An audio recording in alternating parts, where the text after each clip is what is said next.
जिनवाणी विराजमान करेंगे।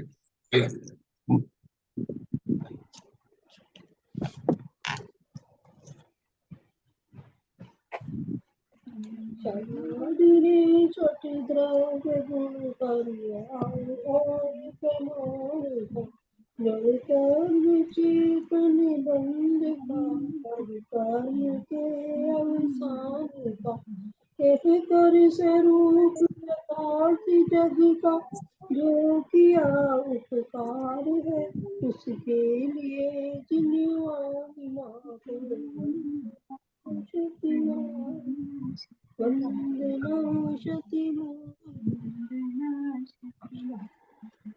मधु जी ग्वालियर मंगला शरण।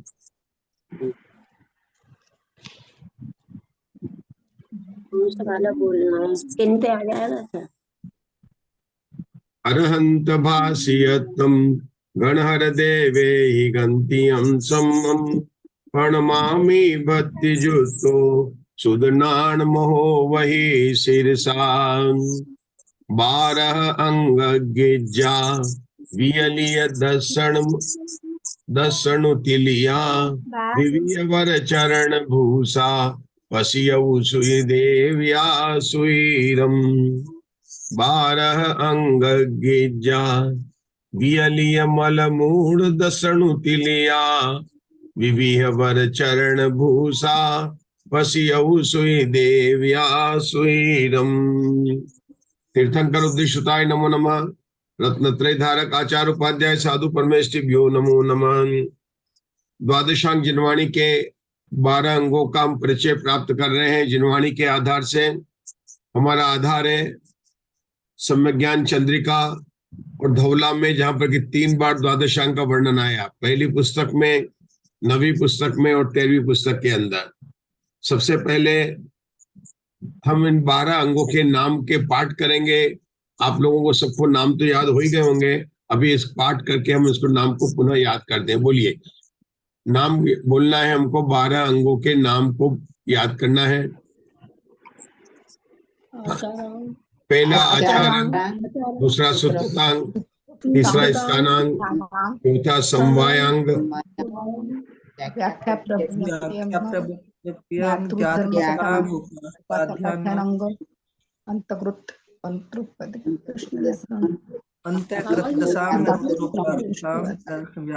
एक जना बोलो, ऊंचा बोलो, एक जना बोलो। मैं बोलूं? आचारांग, सूत्रकृतांग, स्थानांग, समवायांग, व्याख्या प्रज्ञप्तियंग, ज्ञात कथांग, उपासका ध्यानांग, अंतकृत दशांग, अनुत्रोपादक दशांग, प्रश्न व्याकरणांग और 12वां है। नहीं, पहले 11वां बोलिए, विपाक सूत्रांग और 12वां है दृष्टिवाद और 12वां दृष्टिवाद। बोलिए, जय श्री श्राप आपको बोलिए, एक एक धीरे धीरे बोलना है। अंग अलग भी बोल सकते हैं, पहला आचारांग, दूसरा सूत्रतांग, धीरे धीरे बोलिए। स्थानांग, समवायांग, व्याख्या प्रज्ञप्तियंग, ज्ञातु कथांग, उपासकाध्यानांग, अंतकृत दशांग, अनुत्तरोपादक दशांग, प्रश्न व्याकरण, विपाक सूत्रांग और 12वां दृष्टिवाद। ठीक है, और कौन बोलेंगे? अशोका जी, हाँ बोलिए, बोलिए। आचारांग, सूत्रकृतांग, स्थानांग, समवायांग, व्याख्या प्रज्ञप्तियंग, ज्ञातृ धर्म कथा अंग, उपासक अध्ययनांग, अंतकृत दशांग, अनुत्तर उपपाद दशांग, प्रश्न व्याकरणांग, विपाक सूत्रांग, दृष्टिवाद अंग। बहुत बढ़िया। तो हमारी यहाँ पर कौन से 10वें अंक की हम कल यहाँ पर चर्चा कर रहे थे? प्रश्न व्याकरणांग अंक की बात चल रहे थे। प्रश्न पूछे गए, प्रश्न और उनकी फिर व्याकरण, मतलब उनके बारे में उन्होंने बताया गया है। बहुत बड़ा है। पद की संख्या को देखें तो इसके अंदर जो है कितने मालूम है आपको? 92,44,000 कुछ ऐसे पद है। बहुत बहुत बड़ा मतलब शास्त्र है। और एक एक पद में 1634 करोड़ 83,07,888 है। जब इसके विषय की बात आई थी तो यहाँ बताया था इसके अंदर 4 प्रकार के कथाओं का वर्णन आया था, जिनके नाम थे राजुल जी आक्षेपणी, विक्षेपणी, संवेदनी और निर्वेदनी। हमने धवला टीका में पढ़ा तो संवेदनी निर्वेदनी लिखा था, और रत्नगण शावकाचार्य में जो अपने समज्ञान चंद्रिका में देखा था तो द की जगह पर ज लिखा था। कोई बात नहीं, लेकिन हम नाम कैसे याद करेंगे? आक्षेपणी, विक्षेपणी, संवेदनी और निर्वेदनी। इसमें से सबसे पहले जो संवेदनी और निर्वेदनी है, मतलब जहां पुण्य की कथा का पुण्य के फल का वर्णन किया जाता है, मतलब जहां पर तीर्थंकर, नारायण, चक्रवर्ती आदि जो संसारिक में जो सुखी माने जाते हैं उनके जो है फल का वर्णन किया जाता है, वो तो हो गई संवेदनी। और जहां पर पाप के फल का या संसार शरीर और भोगों से विरक्ति की जो बात की जाती है वो हो गई निर्वेदनी कथा। ये दो तो बिल्कुल सरल विषय के हो गए। अब रहा सवाल आक्षेपणी और विक्षेपणी का। विक्षेपणी में क्या बताया था?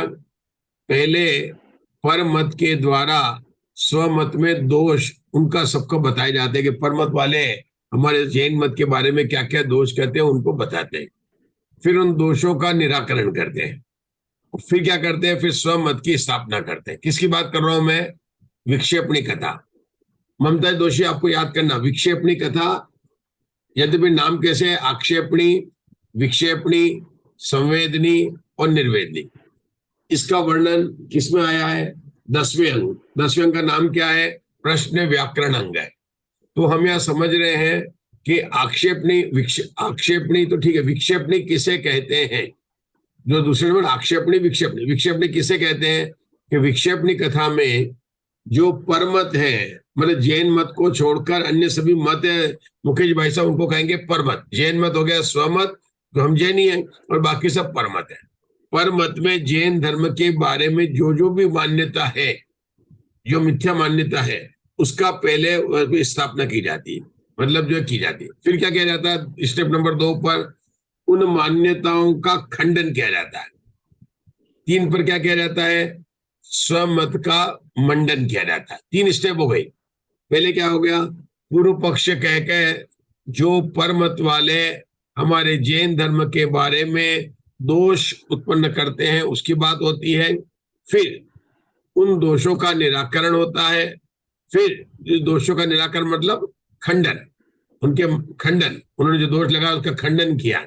और फिर तीसरे पक्ष में क्या है? स्वमत का मंडन, मतलब वस्तु का वास्तविक स्वरूप क्या है उसको बताकर स्वमत की स्थापना की जाती है। इस कथा को कहते हैं विक्षेपणी कथा। आक्षेपणी कथा में क्या है कि परमत के दोषों को दूर करते हुए सीधा स्वमत की बात करना। 5 अस्तिका, इच्छा द्रव्य, मतलब उनके दोषों को दूर करते हुए। संवेदी निर्वेदी हमने समझ ली। अब आचार्य वीरसेन कहते हैं कि जो जीवों को अभी जैन धर्म में पक्की रुचि नहीं है, अभी नए नए प्रवेश किए हैं, उनको विक्षेपणी कथा नहीं कहनी चाहिए, उनको बाकी 3 कथा ही कहनी चाहिए। ये तीनों की तीनों कथा किसमें आएगी? वितराग की कथा में आएंगे, क्योंकि इनका काम है वितरागता का ही पोषण कराना। जिनको जैन धर्म में भी नया नया प्रवेश है और जिनको बराबर रुचि नहीं है, उनको आचार्य श्री कहते हैं कि उनको विक्षेपणी कथा नहीं कहनी चाहिए, तो परमत की बात को जोड़कर वह असमंजस में हो जाएगा और उसका मिथ्यात्व और जो है पुष्ट हो जाएगा। ये बात आचार्य वीरसेन ने धवला टीका में लिखी है, हम यहाँ पर पढ़ते हैं। देखिए,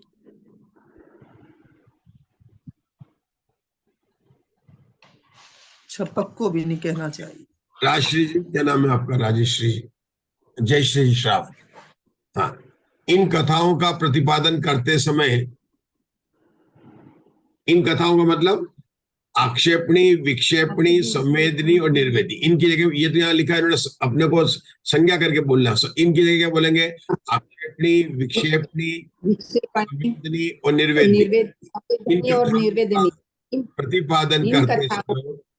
प्रतिपादन करते समय जो जिन वचन को नहीं जानता है, अर्थात जिसका जिन वचन में प्रवेश नहीं है, ऐसे पुरुष को विक्षेपणी कथा का उपदेश नहीं करना चाहिए, क्योंकि जिसने स्वसमय के रहस्य को नहीं जाना है और पर समय की प्रतिपादन करने वाली कथाओं के सुनने से व्याकुलित चित्त होकर वह मिथ्यात्व को स्वीकार न कर लेवे, इसलिए स्वसमय के रहस्य को नहीं जानने वाले पुरुष को विक्षेपणी कथा का उपदेश न देकर शेष 3 कथाओं का उपदेश देना चाहिए। उक्त 3 कथाओं द्वारा जिसने स्वसमय को भली भांति समझ लिया है, जो पुण्य और पाप के स्वरूप को जानता है, जिस तरह मज्जा अर्थात हड्डियों के मध्य में रहने वाला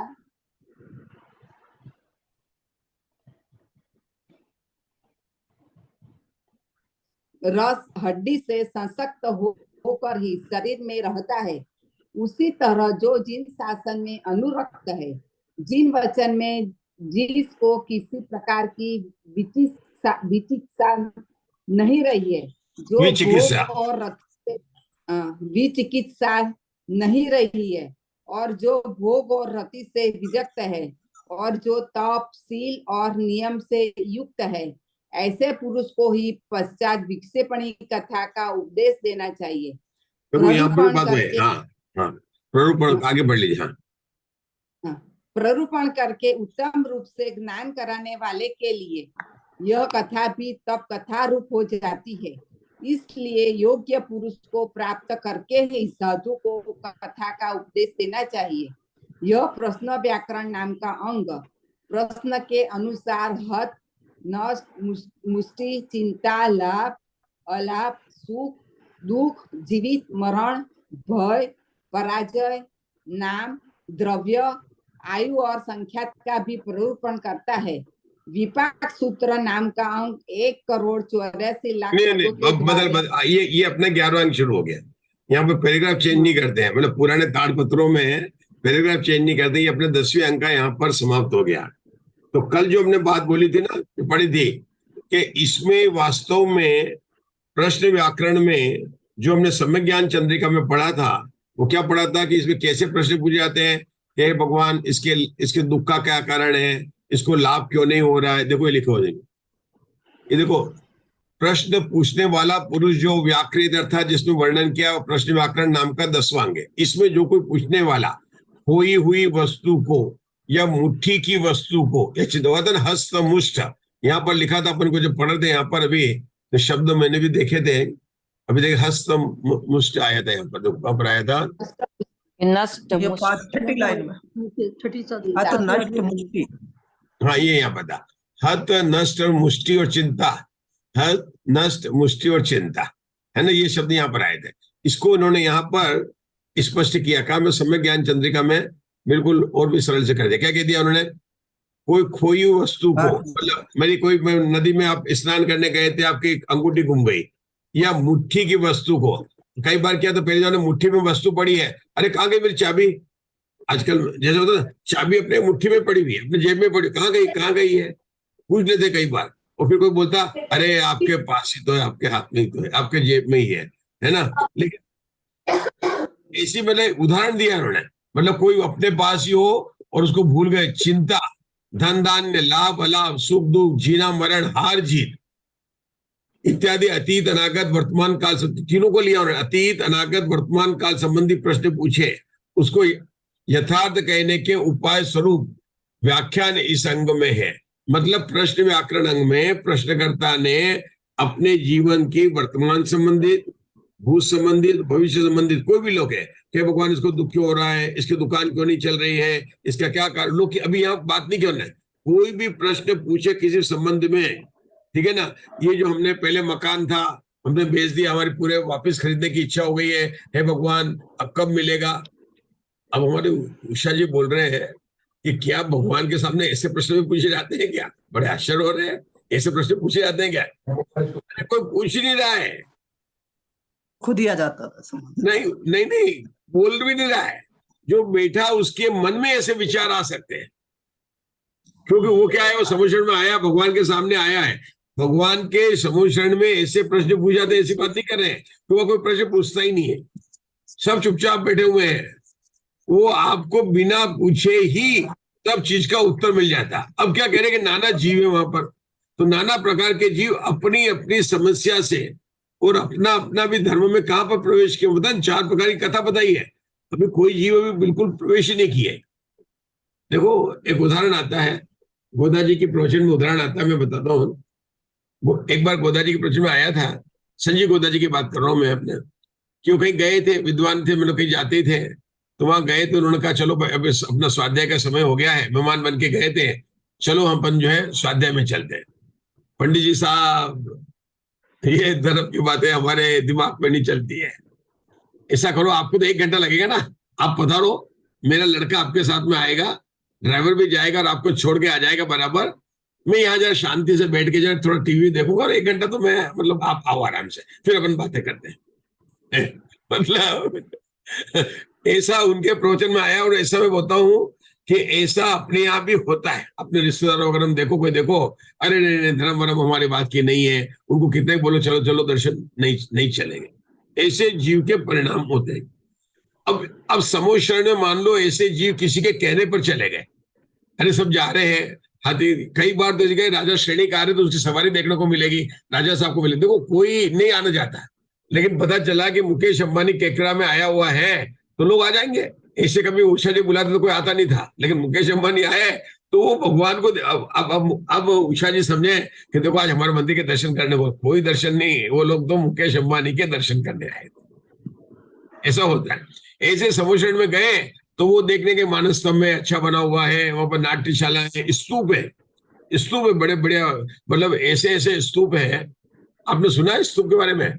उषा जी आपने सुना है? मधु जी, हमारे मधु जी सुना है? हाँ, क्या बताइए, थोड़ा बताइए ना मधु जी। बहुत अच्छे होते हैं स्तूप।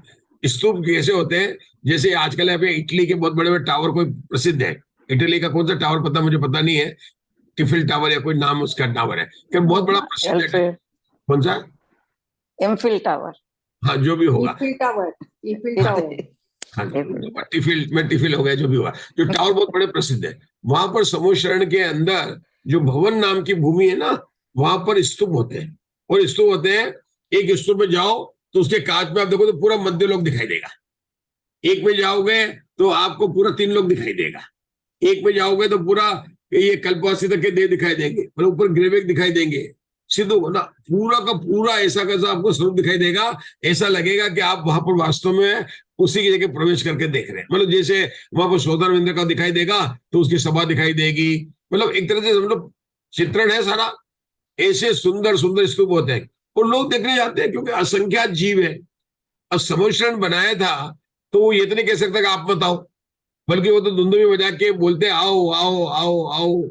धुंधुमी बजाई क्यों जाती है? इससे बजाई जाती है कि सब लोग आओ आओ घर को छोड़ के।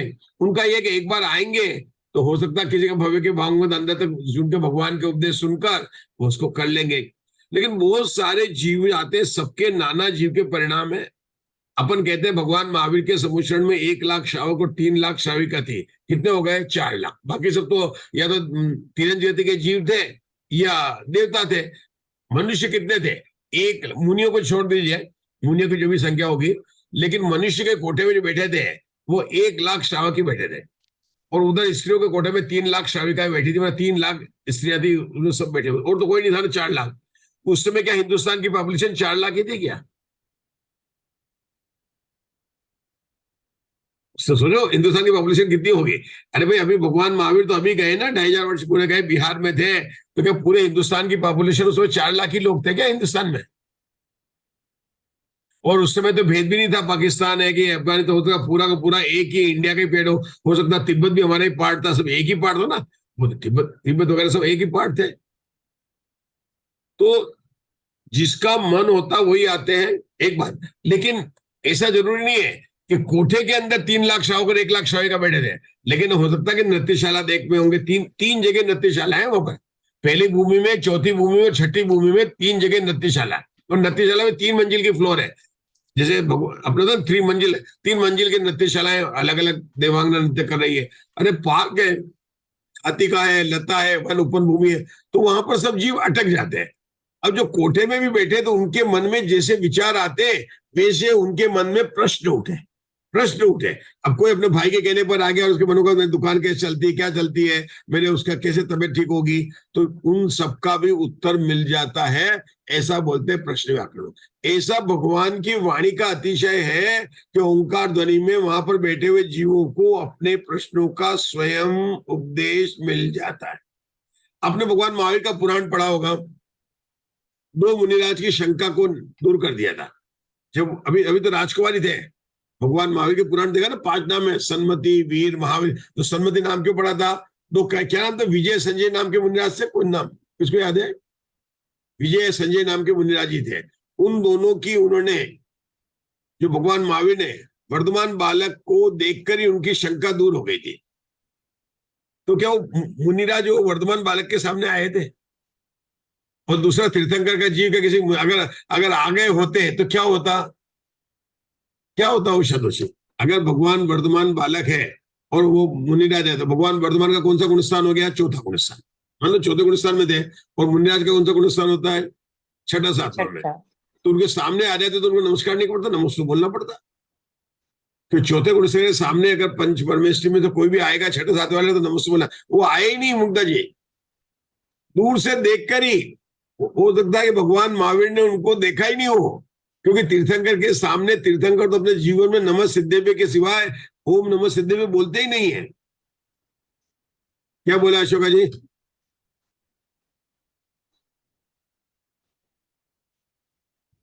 कौन सी निंदा होती? 5 होती, सबकी चलती है। तीर्थंकर दूसरे आते ही नहीं है सामने, आते ही नहीं, हाँ बिल्कुल। मतलब इसमें ऐसा होता है, सब बता देते, बराबर, बहुत बढ़िया। तो वो वास्तव में आए ही नहीं, उनको दूर से देखकर ही उनकी शंका समाधान हो गई। जैसे कई बार ऐसा होता होगा, उषा दोषी आपने पूछना था, अरे नहीं नहीं मुझे समझ में आ गया। जो उषा जी ने, हमारी चर्चा चल रही है, स्वाध्याय चल रही, धवला चल रही है, उषा जी को कुछ पूछना था, हाथ भी खड़ा किया। हमने कहा रुकिए, पहले मधु जी का जवाब देना पड़ेगा, मधु जी ग्वालियर से है हमारे, तो उनका जवाब मैं उनको बता रहा था। उसके बाद में मैंने फिर पूछा, उषा जी आपका, अरे नहीं, स्पष्ट हो गया। मतलब जो मधु जी के साथ में चर्चा हो रही थी, जो वहां पर वो वासना हो रही थी, उससे उसका समाधान मिल गया जो वो पूछना चाहती है। ऐसा होता नहीं होता उषा जी?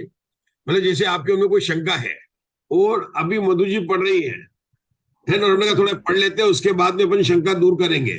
तो ऐसा होता, वो शंका को में ही उसका समाधान मिल जाता जो आप पढ़ना चाहते, होता नहीं होता है? बस यही समझना समझ के अंदर। ये तो कहने का व्यवहार है कि गौतम गंधर्व ने पूछे, ऐसा नहीं है। भगवान महावीर, अब मैं प्रश्न पूछता हूं, प्रश्न नंबर 1, प्रश्न नंबर 2। अरे किसके पास में कलम थी? कौन वहां पर पूछने वाला था? कोई नहीं था। ये तो बताने के लिए कि गौतम गंधर्व को भी वहां बैठे बैठे, ऐसा नहीं कि 30 साल तक बैठे थे, इतने प्रश्न उनके मन में आए भगवान महावीर को देखकर। उस गौतम गंधर्व को जो 4 ज्ञान के धारी थे, 4 रिद्धियों के थे, मन परे ज्ञान के धारी थे, अवधि ज्ञान था, उनको भी ऐसे ऐसे प्रश्न पूछने के भाव आए, इसलिए कहा कृष्ण गौतम गंधर्व ने पूछे और उन्होंने उसके उत्तर के उनको आंसर को मिल गए। सब द्वादश अंक की रचना मिल गई। कौन से अंक चल रहा है? मधुजी 10वें। क्या नाम है? प्रश्न व्याकरण। कितने सूत्र हैं? 92,44,000। क्या बताया गया है कि इसमें प्रश्न पूछे गए, लाभ, हानि, जीवन, मरण, सांसारिक जीवों के प्रश्नों के उत्तर मिल जाते। अथवा कहकर उसमें क्या बताया? आक्षेपणी, विक्षेपणी, संवेदनी और निर्वेदनी कथा का वर्णन है। क्या बोला ममता जी? आक्षेपणी, विक्षेपणी, संवेदनी और निर्वेदनी। अब इनका स्वरूप हमने पढ़ा है। क्या पढ़ा था? देखो, बहुत सरल समझाया था उन्होंने कल यहाँ पर। आक्षेपणी, विक्षेपणी कथा का स्वरूप जो है ना, मैं चाहता हूं इन सूत्रों, ये जो है द्वादशांग बिल्कुल छड़ाला की तरह आप लोगों को याद हो जाए। हो जाएगी? हमारे उषा जी को तो याद हो गया। आप मेहनत इतनी कर रहे हैं हमारे साथ में, धीरे होएगी क्यों नहीं? आपकी मेहनत सफल होगी। चलो उषा दोषी आप पढ़ो, जो नाना प्रकार के एकांत दृष्टियों को पढ़ो।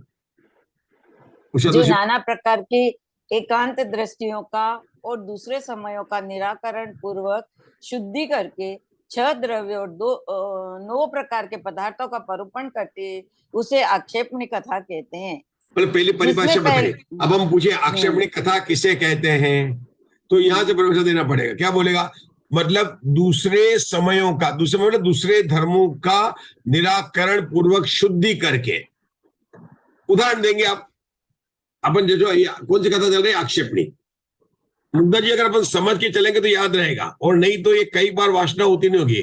उन्होंने लिखा कि दूसरे समय का निराकरण करते हुए अपनी बात को कहना, वह हो गई आक्षेपणी कथा। मैं उसका उदाहरण पूछना चाहता हूं। जैसे पद अन्य मतों में कहा जाता है स्त्री को मोक्ष हो जाता है, तो ये आक्षेपणी कथा हम क्या कहेंगे? उषा तो ये समझो, उदाहरण समझो, परिभाषा याद नहीं रहेगी।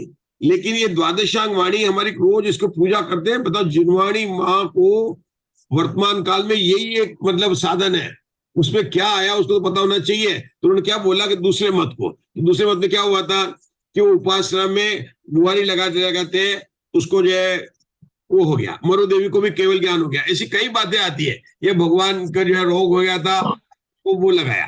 तो ये क्या दूसरे के मत को जो बात उसका निराकरण के लिए, तो कैसे करेंगे, उधर कैसे करेंगे? भगवान का तो परम औदारिक शरीर होता है। कौन कहता है कि उनको रोग हो गया? अरे कहने वाले कहते हैं, लेकिन कोई सच्ची बात नहीं है। आप बता सकते हैं ऊषा तो और, अरे लोग कहते हैं मल्लीनाथ भगवान तीर्थंकर है। अरे 24 के 24 तीर्थंकर। अरे स्त्री को तो द्रव्य वेश से, स्त्री को तो छठा गुण स्थान भी नहीं होता है। मतलब ये बातें, ये कौन सी हो गई? आक्षेप नहीं करता। अब समझे? मैंने आपको मैंने कहा इनका स्वाध्याय इतना ज्यादा नहीं होता, 12 अंगों का पढ़ा जाता है, अंग पंडिती से किताब से पढ़ लिया जाता है और चले जाते हैं। लेकिन इसमें जो आक्षेप नहीं कथा, ये कुछ परिभाषा ऐसी होती है मुग्धा जी जो याद नहीं रहती है। जैसे अतिक्रम, व्यतिक्रम, अतिचार, अनाचार, सब नाम सुनते हैं, अतिचार, अनाचार, व्यतिक्रम और अधिक्रम, लेकिन याद नहीं रहती है। बोलने में तो अपने को बोल देंगे, हाँ अतिचार जरूर याद रहता है, अनाचार याद है, लेकिन अतिक्रम, व्यतिक्रम, अतिचार, अनाचार में क्या अंतर है ये पता नहीं चलता। क्यों नहीं चलता? कि हम उसको समझते नहीं। आज हम आक्षेपणी कथा का सुन रहे हैं, तो आक्षेपणी कथा में क्या लिखा था? मधु जी आपसे पूछने वाला हूं मैं, ये जो नाना प्रकार की एकांत दृष्टियों का, ये एकांत दृष्टि और दूसरे समयों का, दो चीज लिए। एकांत दृष्टि क्या है? एकांत दृष्टि क्या बात करो, पूछे तो। अरे जो सर्वथा एक लोग बोलते हैं कि ये कोई ये बस ये लाइफ है, इसके बाद में क्या है? ये तो पंच तत्व है, ये बस शरीर चलाएगा, जितना करना है उतना खाओ पियो और मौज करो। ऐसे ऐसे भी धर्म है। ऐसे बोले, क्या बोलेंगे? जो कहते हैं कि इस जीवन के बाद में कोई जीवन नहीं है। हम तो साक्षात देखते हैं। हमारे उस गांव में वो छोटी लड़की बोलती थी मैं पिछले जन्म में वहां पर थी।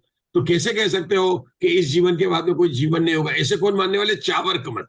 वो क्या मानते हैं? शरीर पंचभूत से मिला हुआ है ना? जो है जो जी लो, मस्ती से जी लो, जो भोगना है तो भोग लो, खाओ पियो, घी को पियो, और पैसा नहीं हो तो बैंक से लोन लेकर पियो, बाद में तो आप रहोगे नहीं, चुकाना कौन पड़ेगा? ऐसा लिखा है? अरे रे, तेरे को तो मनुष्य भाव मिला है, अपने को पता, ऐसा करके उसको निराकरण किया। ये हो गई आक्षेपणी कथा। विक्षेपणी कथा में क्या होगा उसको अपन जो है इस फिर से लॉगिन करके समझेंगे। लेकिन बहुत सुंदर चल जाए। 10वें प्रश्न व्याकरण की चर्चा को आगे बढ़ाएंगे, फिर से लॉगिन करते हैं। बोलो भगवान महावीर की जय, माता की जय हो, जय हो।